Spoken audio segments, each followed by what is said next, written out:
दोस्तों, आज की कहानी में गॉड खुद एक शख्स से मिलने टॉयलेट में आते हैं। जी हाँ, आपने सही सुना। ये कहानी है वेस नाम के एक शख्स की, जिनसे मिलने गॉड धरती पर खुद आते हैं और उन्हें वेस से मिलना पड़ता है ताकि वो उसकी मदद से धरती को बचा सके। तो चलिए जानते हैं इस मूवी की पूरी कहानी को।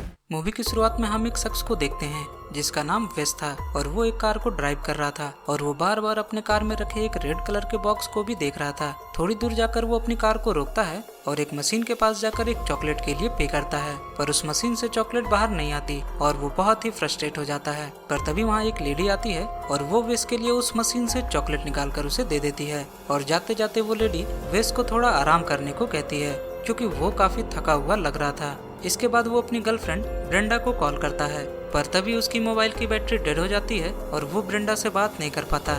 और फिर उसी रात वो बहुत शराब पीता है और रात के समय वो उसी रेड बॉक्स को उठाता है और उसमें से बहुत सारी लड़कियों की फोटो को एक एक करके जलाना शुरू कर देता है और उसमें से ब्रेंडा की फोटो भी निकलती है, पर वो ब्रेंडा की फोटो नहीं जलाता और उसे अपने पास रख लेता है और नशे में धुत वहीं सो जाता है। अगली सुबह जब उसकी नींद खुलती है तो वो देखता है कि उसने रात के समय नशे में अपने पैंट को भी जला दिया था और अब वेस को उल्टी आती है और वो फौरन भागकर पास के वॉशरूम में जाता है और वहाँ उल्टी करने लगता है। वो वहाँ पर उल्टी कर ही रहा था तभी उसे पास के रूम से कुछ आवाजें आती है और एक शख्स उससे पूछता है कि उसे अब कैसा लग रहा है और वेस उसे कहता है कि अब वो ठीक है, पर वो शख्स वेस से लगातार बातें करता रहता है और वेस को ये बात काफी अजीब लगती है क्योंकि कोई भी शख्स इस तरह से टॉयलेट में किसी से बातें तो नहीं करेगा। फिर वो फ्रेश होकर टॉयलेट पेपर ढूंढने लगता है, पर वो नोटिस करता है कि यहाँ पर तो टॉयलेट पेपर है ही नहीं। फिर वो बाहर आकर अपने हाथों और चेहरे को साफ करता है, पर तभी वो टॉयलेट में बैठा हुआ शख्स वेस से उसका नाम पूछता है और वेस उसे अपना नाम बताता है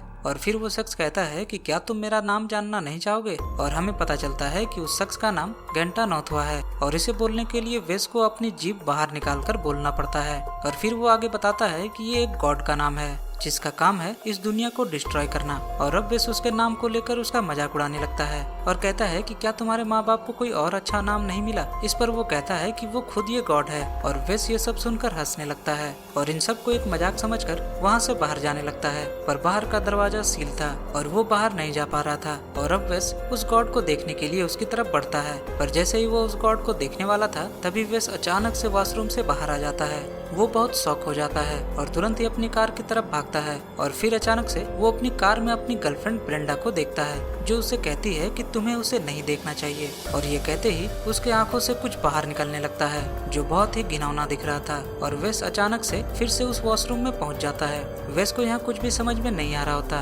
कि उसके साथ क्या हो रहा है और अब वो गॉड वेस के बुरे कर्मों के बारे में उसे बताने लगता है और हमें पता चलता है कि वेस एक सीरियल किलर था और उसने 12 लड़कियों की जान ली थी। और जब उसकी गर्लफ्रेंड को इस बारे में पता चला तो वेस ने उसे भी जान से मार दिया और रात के समय वो जिन फोटोज को जला रहा था वो उन लड़कियों की ही फोटो थी जिनको वेस ने जान से मारा था। लेकिन वेस ने ब्रेंडा की फोटो को अपने पास रख लिया क्योंकि वो उससे प्यार करने लगा था। वेस ये सब सुनकर पागल सा होने लगता है और वहाँ से बाहर निकलने की बहुत कोशिश करता है, पर वो ऐसा नहीं कर पाता। और फिर वो गॉड वेस से कहता है कि अगर तुम मुझे देख लो तो तुम्हारी दर्दनाक मौत हो जाएगी। और अब वॉशरूम के एयर वेंट के जरिए वेस वहाँ से भागने की कोशिश करता है, पर वो घूम फिर कर फिर से उसी वॉशरूम में आ जाता है। और अब वो गॉड कहता है कि ये दुनिया तबाह होने वाली है और इस दुनिया को बचाने में सिर्फ तुम ही मेरी मदद कर सकते हो। और अब वेस के पास उस गॉड की बातें सुनने के अलावा और कोई भी रास्ता नहीं होता। और अब गॉड वेस को अपनी स्टोरी बताने लगता है और कहता है कि इस यूनिवर्स की शुरुआत में सिर्फ एक गॉड थे और एक दिन उसके अपने ही बड़ी बेटे से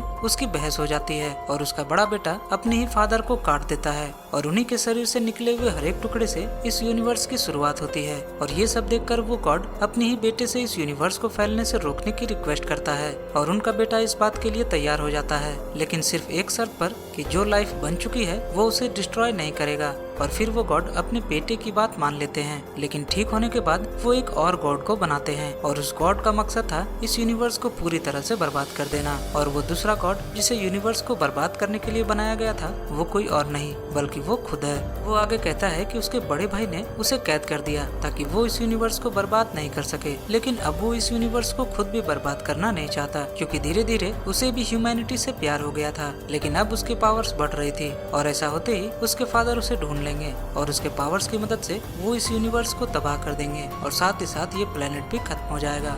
वेस उसके बाद सुन ही रहा था कि तभी बाहर उसे एक कार की आवाज सुनाई देती है और वेस जोर जोर से मदद के लिए आवाज लगाने लगता है, पर उस शख्स ने कान में ईयरफोन्स लगा रखे थे जिसकी वजह से वो वेस की आवाज नहीं सुन पाता। और फिर वो शख्स जिसका नाम गैरी था वो अपनी कार में बैठकर वापस जा रहा था, पर तभी उसे जोर से टॉयलेट लगती है और वो वॉशरूम की तरफ बढ़ता है। और जैसे ही गैरी उस रूम के दरवाजे को खोलता है तो उसे वहाँ वेस अजीब हालत में दिखता है और वो उसे चोर उचक्का समझकर उसे पकड़ लेता है और तुरंत ही पुलिस को कॉल करने लगता है, पर वहाँ सिग्नल नहीं होता। और अब गैरी को भी उस गॉड की आवाज सुनाई देने लगती है और वो गॉड इसे कहता है कि तुमने गैरी को यहाँ बुलाकर एक बहुत बड़ी गलती कर दी है, क्योंकि अब वो गैरी को बाहर नहीं जाने दे सकता। और अब वो गॉड वेस को टॉयलेट के अंदर अकेले ही जाने को कहता है और वेस की यहाँ पतलून गीली हो जाती है, क्योंकि उसे पता नहीं था कि आगे उसके साथ क्या होने वाला है। पर हम देखते हैं कि उस गॉड ने गैरी को बहुत ही दर्दनाक मौत मार दिया है। और अब वो गॉड गैरी के धड़कते हुए दिल को वेस के सामने फेंक देता है और गैरी के बॉडी पार्ट्स के टुकड़े इधर उधर बिखरे हुए होते हैं। और अब वेस एक सीरियल किलर होने के बावजूद इस खौफनाक मौत को नहीं देख पाता। और अब वो गॉड कहता है कि ये तो कुछ भी नहीं है, क्योंकि अगर तुमने मेरा साथ नहीं दिया तो इस धरती के सारे इंसान का यही हश्र होगा। और अब वेस उस गॉड की हेल्प करने के लिए तैयार हो जाता है और उससे पूछता है कि उसे क्या करना होगा।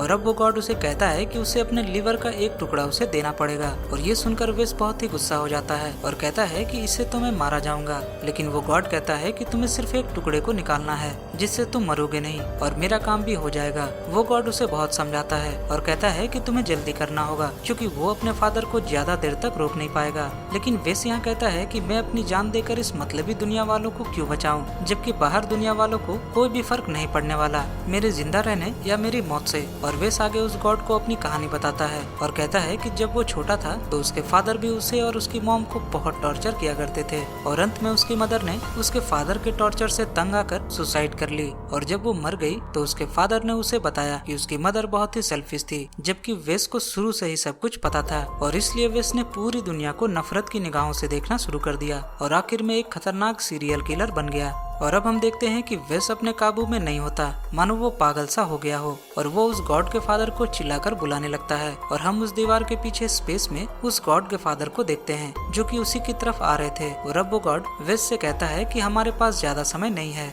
और वेस उसे जल्दी से अपना लीवर दे दे। पर वेस को इस दुनिया के तबाह होने से कोई भी फर्क नहीं पड़ रहा था और इसलिए वो खुद को एक टॉयलेट में छुपा लेता है। और अब वो गॉड वेस के दिमाग में घुसकर उसे ब्रेंडा के विजन्स को दिखाने लगता है और उसे वो विजन्स भी दिखाता है जिसमें उसने ब्रेंडा को कत्ल किया था। और फिर वो गॉड वेस के दिमाग से ब्रेंडा के सारी यादों को मिटाने लगता है और यहाँ तक कि वेस के पास जो फोटो थी उसमें भी ब्रेंडा की तस्वीर नहीं होती। और अब ये देखकर वेस दुखी हो जाता है और ब्रेंडा को मिस करने लगता है, क्योंकि वो ब्रेंडा से प्यार करता था और इसलिए वो उस गॉड की मदद करने के लिए तैयार हो जाता है। पर बदले में वो कहता है कि उसे एक बार ब्रेंडा से मिलवाना होगा। और अब वो गॉड उसकी शर्त मान लेता है और वेस एक आखिरी बार ब्रेंडा के साथ खुशी के कुछ पल गुजारता है और ये फीलिंग्स उसके लिए बहुत मायने रखती थी। और अब वेस नीचे पड़े एक कांच के टुकड़े को उठाता है और अपने पेट को काटने लगता है और फाइनली बहुत सारा दर्द सहकर वो अपने लीवर के एक टुकड़े को उस गॉड को दे देता है। और ऐसा करते समय वो उस गॉड के ओरिजिनल फॉर्म को भी देख लेता है। और अब उस गॉड को जैसे ही वो लीवर मिलता है तो वो फौरन ही शांत हो जाता है और सब कुछ पहले जैसा नॉर्मल हो जाता है। और अब वॉशरूम का डोर भी ओपन हो चुका था।